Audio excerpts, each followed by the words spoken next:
Hey fam, how y'all doing? My name is Franklin and welcome to Minotaur Hotel. Welcome to Orgaysis. Today we're playing Minotaur Hotel and we're doing dinner and he's like, every mistake that Starion makes, he's like looking at me as if some type of test. Is like, is he gonna hit me this time? Like, I'm just like, he went through trauma and his trauma got triggered and now we have to like do everything and a half to have him trust us because we're not gonna do a damn thing to Starion.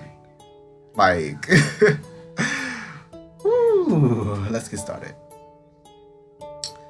Starion seizes, his back broadens and he breathes in, and then his shoulders slouch forward with his exhale. He gazes back at you as if trying to say something. And after a few seconds, he returns to setting the table.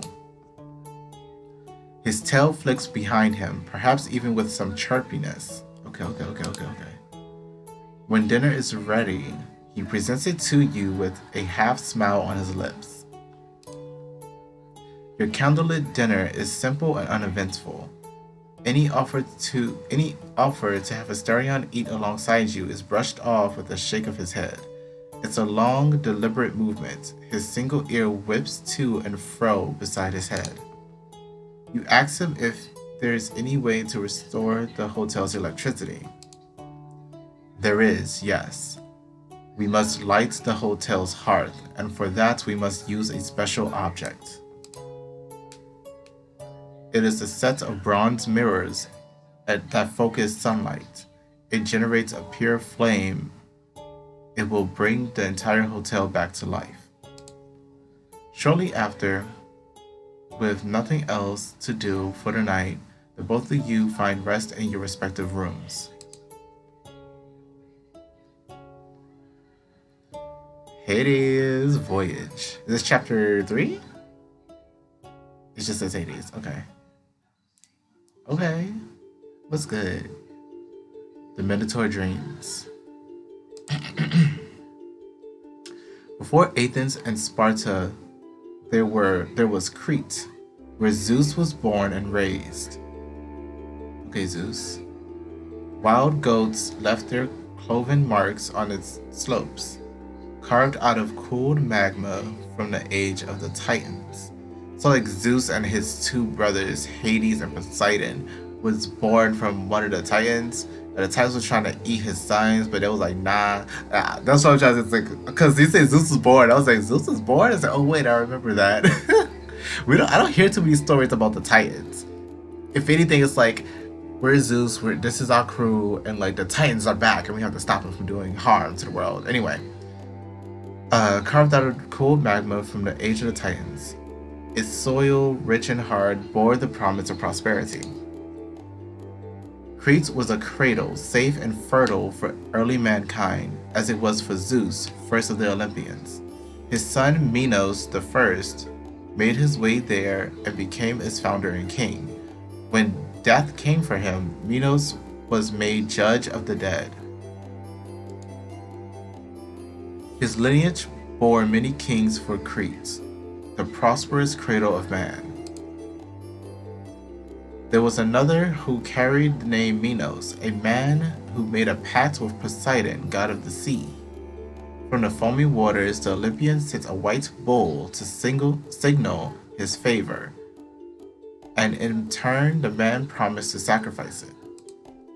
But Minos took for himself that which was meant for the gods. For his hubris, Poseidon cursed his household. His wife, Pasiphae, was struck with lust for the beast and ordered the legendary craftsman Daedalus to craft a hollow heifer? I don't know how else to say it other than heifer, so I'm sorry. Pasiphae took the bull's lurch and became pregnant with his child. That'll make me Google that word. Oh my god. So was born the Minotaur. Oh my goodness. So, Asterion's daddy is a bull. Pasiphae's infamy survives. Crete fell in favor of Athens, which in turn was dragged away by Rome, which too was consumed by time. But Pasiphae's disgrace remains. Let me know how to pronounce it in the comments, y'all. Much like the tale of the cannibal half-breed she birthed survives. Okay. It's only a cannibal if you feed him his people, you know. But for the Minotaur, she was mom. And she called him Asterion, her starry-eyed son. He drank from her breast like any boy, and he played with his siblings even if his visage betrayed the sin which begat him. Why y'all blaming everyone but the gods? Or the person who took for what wasn't the gods? Wasn't meant for man? You know, like, you're blaming everyone but the person who did wrong and the person who got better and decided to punish everybody else but the person who did wrong. Come on now. The Minotaur dreams of the vast field of white asphodel, I don't know how to pronounce it, comments, asphodel flowers, where he'd go with his sister, Arane, holding her fingers, where they would sit by a tree and he'd nap with his head on her thighs. Aww. Asterion dreams of Crete, the palace of Knossos, where he was raised, and of his inescapable fate, the labyrinth crafted by Daedalus, where he met his end. I would suggest this game to beta, just because it's like heavily into this type of lore. Even like, yeah, it's like its own take and stuff like that. But it's a good read. Before the first hairs of a beard would have sprouted were he fully human. He was carted off to a stone labyrinth deep within one of Crete's valleys. Okay, I got you. The exit was blocked off, and he was left only with an axe he could hardly raise. A decade passed before a visitor came. Asterion could no longer think. Language had escaped his mind altogether, so lonely he had become. His visitor, Theseus, had crossed the sea for the Minotaur's head. The hero expected a battle, but found only a beast deserving of mercy. Asterion did not reject the hero's pity. At last he dreams of asphodel meadows. It's a mercy. It's the end of his suffering, but he awakens to the labyrinth again. He jumps from the dream to reflection. Masters Jean-Marie and Clement, the cold room, the new master, freedom from the darkness, food and wine. Oh look! He healed up a little bit.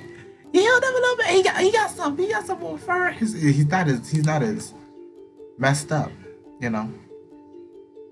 He got some thickness to him a little bit. I can see in the fur, and his fur's a little bit lighter, a little bit have a sheen to it, healthier. I don't know. But yeah, he got some of his face back, y'all. Asterion grasps the dusty sheets. It's been decades since he slept on a bed. He feels no bed sores on his back. Instead of the cold room stench, there is only the slightly moldy smell of his old room.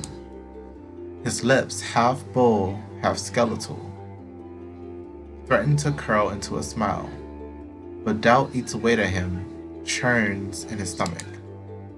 The Minotaur unceremoniously rises and opens the closet. There we go.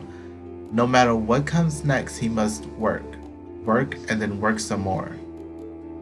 While he checks his garments, he mumbles an old poem from memory. You came, and you did well to come. I've longed for you, and you brought fire to my heart which burns high for you. Look at you in clothes. These old clothes don't fit him. The mirror makes it clear how much of a disgrace he is. The gaping fleshless hole in his skull makes his ichor bubble and threaten to burst from his mouth. But like, you fine. You're fine though. Bitch, you killed. But what I'm saying is, you're healing, you're progressing. Don't just look at the bad and continue to hate yourself for the bad when you're doing better, you know? You're doing better. You're fine. And that's time. Thank you guys so much for watching. Again, my name is Franklin, and this has been Orgaysis. Next time into a hotel, we're gonna see. First of all, if he's gonna keep those clothes on, because they don't fit. Like, if anything, I would have something fashioned for you. Like, we can materialize stuff, you know. But yeah, if you like this video, then leave a like, subscribe, and turn on notifications so you know when I upload the minute that I do. Oh yeah, if you would like to play this game for yourself, you can find the links to this game down in the description and the comment section. I believe that is all I have to say, so I'll see you guys in the next video.